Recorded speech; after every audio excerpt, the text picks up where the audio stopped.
So, why did I put Apple up there? It's because Apple is our target market. Apple and Nike. Now you would think, why are we doing this? We're doing this so we can apply this to the iPod Nano. Has this been done? Has this been done? And is it realistic? Absolutely. That is a figure of the Nike plus iPod sports chip, or the sports kit, as they like to call it. How many of you are familiar with this? Heard of it, kind of? Yeah? So it's a chip that, while you're running, will translate data to your Nano. Well, this proves several things to us.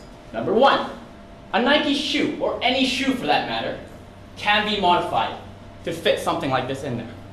Number two, these modifications do not affect the performance of the shoe, because we have running enthusiasts who are buying this product like crazy. Number three, there is a market for hybrid products. Products made by two different companies.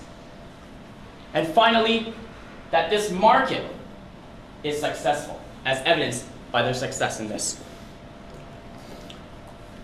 Now, how do we create value for these two large companies? I've told you that that is our target partnership. Well, there are direct savings.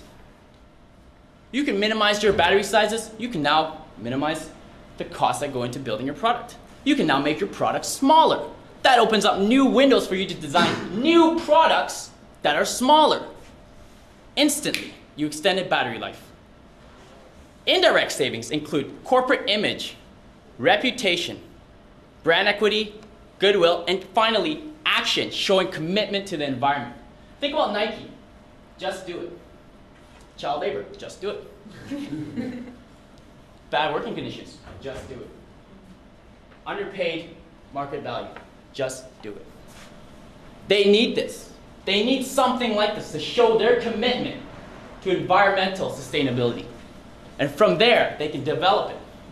And that's what we are offering. Now, we did a quick survey. We don't want to forget about our end consumer. They're not the direct target, but they do influence us. Because if they're not willing to buy our product, doesn't matter. So we did a quick survey. Of 285 respondents, we asked them a series of questions regarding different electronic devices they have, what brands they buy. But most importantly, we asked them, would you be interested? Would you be interested in a technology integrated into your shoe? Doesn't cost you anything in terms of weight, performance. Would you be interested in this if it could charge your electronics? We have two-thirds. Two-thirds of the people we asked are interested. And so, looking at our competitors, you realize that chargers are a commodity product. They're made by everyone. Anyone who's anyone. So, from a competitive standpoint, we've decided to look at it as a technology. How does our technology differ? Now, instead of really focusing in on this table, think about it this way. You have your conventional charger, which is what you plug into the wall. Right? This is great, isn't it? Oh. That's your drawback. It's not mobile. Now, our chief competitor, our chief technology, I would say, that competes against us is solar power technology. The problem with this is it's expensive. And, more importantly, it relies on the sun, which not everybody gets. So that's where our product or our technology differs. We rely on kinetic motion. You are responsible for the energy. It is your energy. It is Morgan power. As for how we plan to do this, now, I've said we're not targeting the end consumer, but we're targeting these large corporations. We have a two-tone revenue structure where we will license the technology for $2 million at start in the first month, 10% in every month after that for the year. This licensing contract will be renewed every year. On top of that, we'll be charging royalties per unit sold, $5 royalty. As for our advertising, distribution, promotion, sales, why would we do it? Why would we, as a small 5-member company, do it? When we have Nike, Apple. We can capitalize on their branding. They have advertising campaigns that are already in action. We will work closely with them to develop those. Now you might think, what if this flops? What are you going to do? We have secondary applications, such as the KMI Amp Alert, which is basically a similar idea integrated into shoes of children, which serve as a GPS tracker to help your Amber Alert responses. Think about the market for this. How much are your children worth to you? They're teenagers? Realistically. The cost of going to university. It's very true. But you're not only buying our technology, you are buying our team. And this is our team. There's the 5 of us. David back there has experience working with several clubs as a coordinator.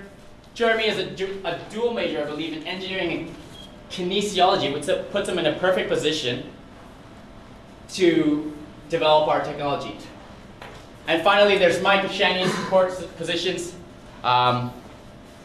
throughout. We do have an implementation plan.